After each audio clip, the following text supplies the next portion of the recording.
Allie Renison is a former business and trade advisor to the UK government. She's currently a director of SEC Newgate, a global strategic communications and advocacy group. Great to have you on Global Business Europe again.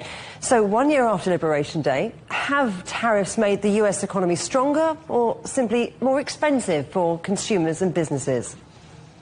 I think we've seen more impact on businesses than we've seen consumers. I think a lot of the businesses, particularly in the small and medium-sized space, are struggling in terms of the cost of access to raw materials, not only from places like China, but from other Chinese and U.S. trading partners that have had tariffs slapped on them. Now, we haven't seen huge increases in consumer prices.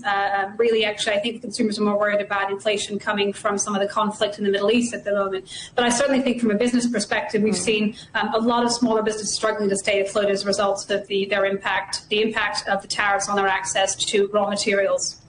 I want to get on to raw materials in a moment, but have the tariffs reduced US reliance on China in any meaningful way, or just rerouted trade flows elsewhere?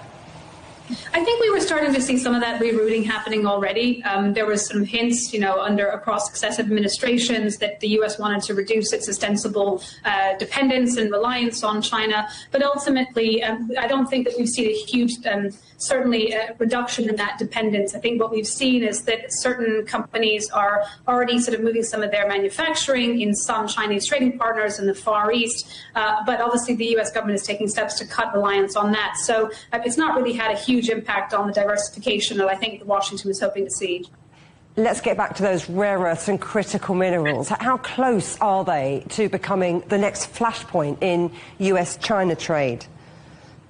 I certainly think that, there's both a domestic and trading sort of bilateral perspective to some of this. On the one hand, from the trade perspective, we've seen that China has made it a little bit more difficult to get access, to be able to export some of these rare earths, and that's really what the U.S. wants. And so we saw that when some of the tone and temperature was taken down between Beijing and Washington, that some of those curbs were relaxed a bit, but not considerably. And so I think what you see is the U.S. is trying to take steps domestically to shore up its own sort of reserves and storage of critical minerals, trying to relax some of the environmental regulations that make processing and extracting it so difficult in America, but also trying to secure access to it through with other trading partners, through countries like Australia and other Far East countries. So it's a bit of it's a flashpoint, but it's all the U.S. is trying to get around it through work at home and abroad with other trading partners.